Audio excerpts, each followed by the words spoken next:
Because many of you, when you think about the idea of attempting to manifest something, bring it into your reality, make it appear, solidify it, crystallize it, make it experiential, are coming from a point of view, also definitionally and belief system related, that it is something that does not exist in your reality, that you are attracting into or bringing into your reality, that somehow it is ephemeral and non-physical, and you have to somehow make it solid, make it appear, make it real.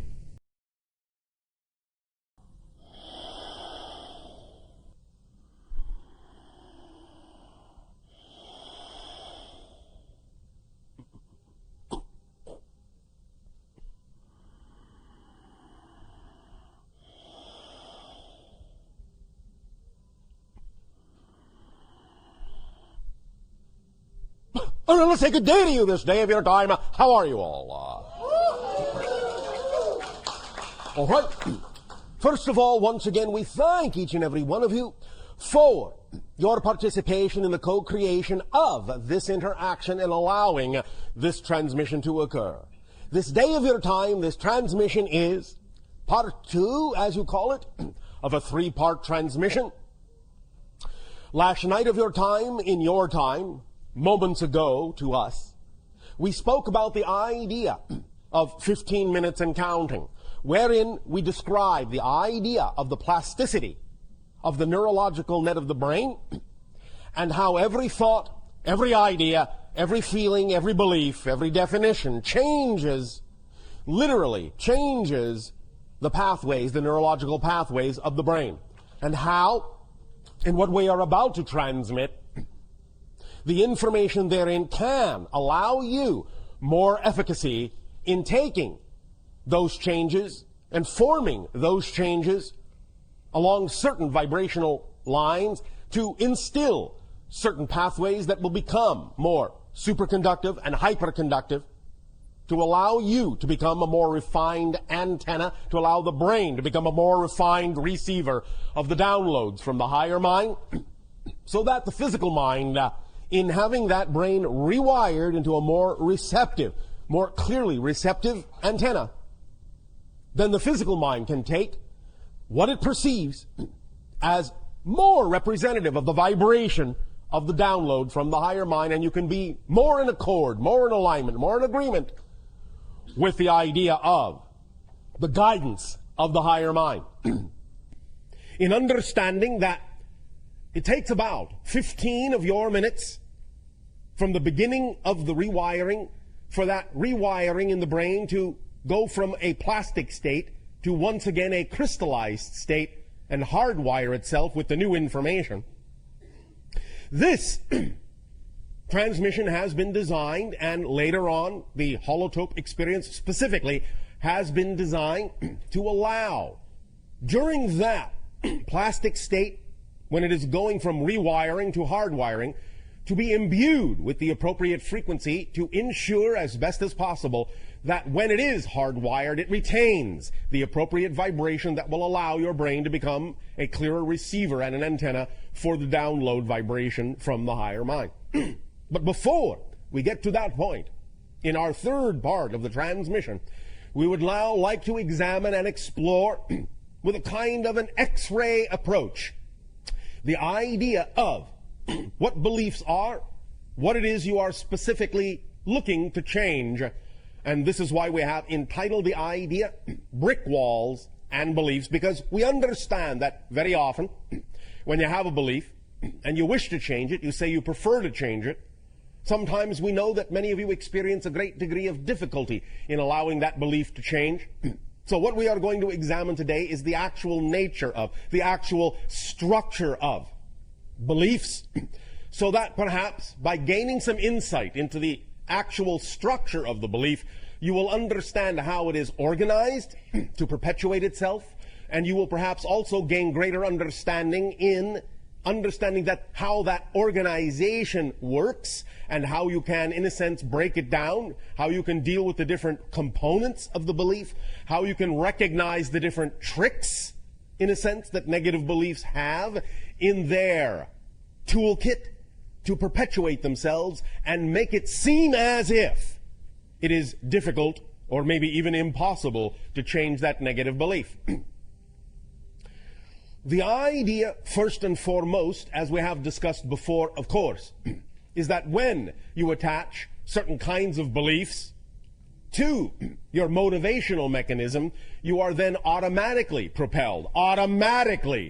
and immediately propelled in the direction of reinforcing that belief.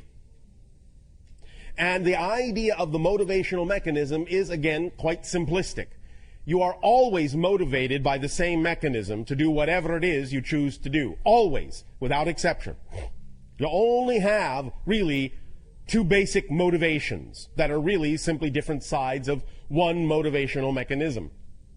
Your motivational mechanism is simply that you will always immediately move in the direction of what it is you perceive to be or define to be more pleasurable. You will always and immediately move away from what you define to be or perceive to be more painful.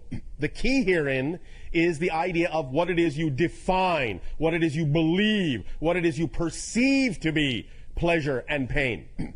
Many of you say that you, in a sense, intellectually recognize what it is you prefer, and yet you do not necessarily understand why it is you do not choose it, why it is you do not always act on it. This comes down to the motivational mechanism and recognizing that if you had a positive belief system attached to that so-called preference, you would immediately choose it. And if you are not choosing it, if you are not behaving in that direction, if you are not acting on it, what that immediately tells you without exception is there must be a negative belief attached to your actual preference that is making you see it in a light that makes it not something you actually prefer to choose. So the important thing is to find out what belief you have attached to the idea of your so-called dream, your so-called preference, that makes it seem to be anything but your preference. And once you find out what belief that is that you have attached to that preference, you will know immediately why you are not choosing it. Many individuals will actually remain in a painful state, even over the idea of what they say they prefer to choose, because of the belief systems they have attached to the thing that they say is representative of their passion, which then makes their passion actually seem more painful of a choice than the pain they are already choosing. Many times it is as simple as fear of the unknown, not wanting to move forward in a direction that is unfamiliar to you and staying with the pain just because the idea of the pain being familiar makes it seem as if that familiarity, that pain and that familiarity is actually preferable to the idea of the fear of the unknown, and therefore you remain in the pain, as painful as it is, just because it's something that you know, as opposed to something that you don't, if you have a belief that says that unknown is to be feared. It is as simple as that very often. But it requires of you the ability, the willingness to examine and explore why you have those beliefs and why you have attached them to that motivational mechanism and why you have attached them to your preference in that manner. One of the things we will also be discussing in this segment is the whole concept of, in a sense, what you call manifestation. Now, let us provide you a slightly different idea and understanding of the concept of manifestation. Because many of you, when you think about the idea of attempting to manifest something, bring it into your reality, make it appear, solidify it, crystallize it, make it experiential, are coming from a point of view, also definitionally and belief system related, that it is something that does not exist in your reality, that you are attracting into or bringing into your reality, that somehow it is ephemeral and non-physical, and you have to somehow make it solid, make it appear, make it real. That is not the case. What it is that is representative of your preference and what you call your desires to manifest already exists in your reality. It is already manifest. The idea of manifestation is not bringing something that doesn't exist into existence or attracting something over there and bringing it over here. The idea is that what you desire to manifest is already here, already existent, already real. Manifestation is the process of giving yourself the ability to realize, to perceive that it is already here. You do not have to do any magical thing to make it come into existence. It is already existent. It's already within your sphere of reality. It is just that your belief system makes it invisible to you. So manifestation is not the process of actually conjuring something out of nothing. It is the process of making the invisible visible. And that simply requires an alteration of perception. That's all it takes. So we are going to be talking about that idea as well. And let us begin right there. The idea of one of the mechanisms of manifestation that allows the invisible to become visible is something that uses the power of paradox very strongly. We often talk about the idea of paradox as the recognition that you are in a very powerful place, right in the center of your power. Because what to you may seem paradoxical, what to you may seem contradictory, two opposing ideas that cannot necessarily seem to coexist, but do coexist, tells you right then and there that there must be a middle ground from which they both come. And that middle ground, that balance point, is your place of power from which you have generated the apparently paradoxical and apparently contradictory concepts. But because you can perceive them both, it tells you that just the perception of those things alone tells you that you are actually in the center of those things, that they come from the center of your being, and that you're simply seeing reflections of the polarity, expressions of the polarity of creation. But polarity within you combines and interacts in a very specific way to generate your true perfect place of balance and perfect place of power. So when you see paradox, rejoice, because it is telling you that you're standing right at the center of your creative self and have the ability to thus then manifest and transform and make the invisible visible very quickly. Let us explain a little bit more clearly about the idea of the paradoxical nature of the mechanism of manifestation. Many of you have been taught to think about the idea of manifestation as an issue of intention and as an issue of focus, as an issue of concentration. And in a sense, this is accurate. However, a very important point is often left out, or at the very least, sometimes this point is spoken of independently, and so no connection is made to the idea as a whole concept. The two seemingly paradoxical issues here are intention, focus, and concentration, and conversely on the other side, what you have often heard in many metaphysical and New Age information sources, the idea of surrender and letting go. These two things are not diametrically opposed. They are not mutually exclusive. They work together in a whole mechanism. In other words, the secret, one direction of the paradoxical mechanism is the idea of intention, focus, and concentration, and then, after that has been done, letting go and surrendering and letting the intention, focus, and concentration do its job on higher levels. Working these two things, linking these two things together gives you the entire mechanism of manifestation, or at least one direction of the energy. We will discuss the other direction in a moment. But first, let us again amplify this concept. And again, understand this connects to the notion of the 15-minute time span in the following way. Any time that you have a desire or a preference for a manifestation, the idea, yes, is that in a sense it must be representative of your passion. It must become your world. The intention, the focus, in a sense, the concentration, is there if that is representative of your passion, because when something is representative of your passion, you're automatically focused on it. You automatically intend it. You're automatically concentrating all of your attention on that idea, because that's what passion does. If you are passionate about something, there is no other choice. There is no other consideration. All other things fall by the wayside. That is a true description of the idea of being in your passion. There simply is no other choice. So there is automatic focus, automatic intention. If then, in what you call a peaceful state or a meditative state or a focused state, you allow yourself to image that passionate idea, that manifestation that is desired, and feel it, and build that energy up in your energy, in your emotions, in your passion. Build that energy to a peak over the course of simply 15 minutes and no longer, sometimes even less, when you get proficient at it. You don't always need all 15 minutes, but 15 minutes at the most is all that is necessary for you to activate the idea of the wheels, of the gears, and put it in motion with regard to the idea of allowing the invisible to become visible.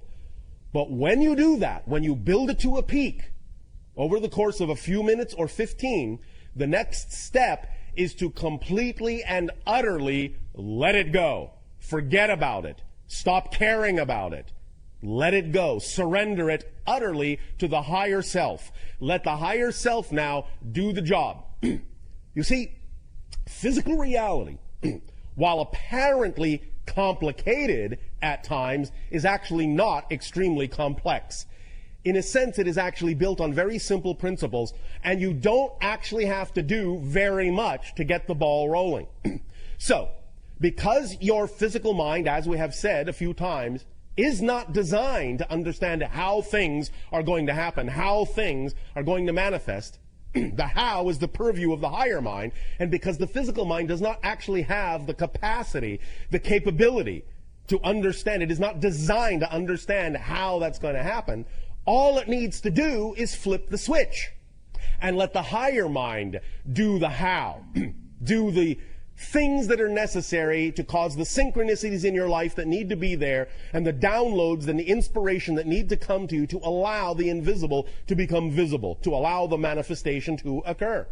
So all you need to do is do it a little bit for no longer than 15 minutes, bring that up to a full peak of passion, a full peak of imagination, a full peak of visualization, however it is you wish to do it, with that intensity, that concentration, and that focus, and then utterly, utterly, utterly let it go. Now, we understand again that because of certain negative beliefs, many of you find it difficult to actually let it go. But that is very important, because without the letting go side, you don't actually have the whole mechanism engaged. It is important to understand that the intensity, focus, and concentration must be paired with the surrendering and the letting go to actually have the whole mechanism of manifestation. This is using the power of paradox built in to this idea, to this process, to this permission slip. Letting go means you really know that the higher mind, it's doing its job, and you can now relax. The physical mind can relax. It doesn't need to do anything else. It is not required, nor is it capable of doing anything else. So really, when you know this, you can allow your mind, your physical mind, to just let it go, knowing it is in good hands, in a sense, and get on about your day, focusing on the next most exciting thing you are capable of taking action on. And in this way did we grow and train and learn and explore together. And before my time, there was the creation by those that made us of a repository of knowledge on our world. And not only upon our world, which in our ancient language is Ethathani, place of living light, but on all the other worlds they had fashioned, and also placed thereupon other hybrid races.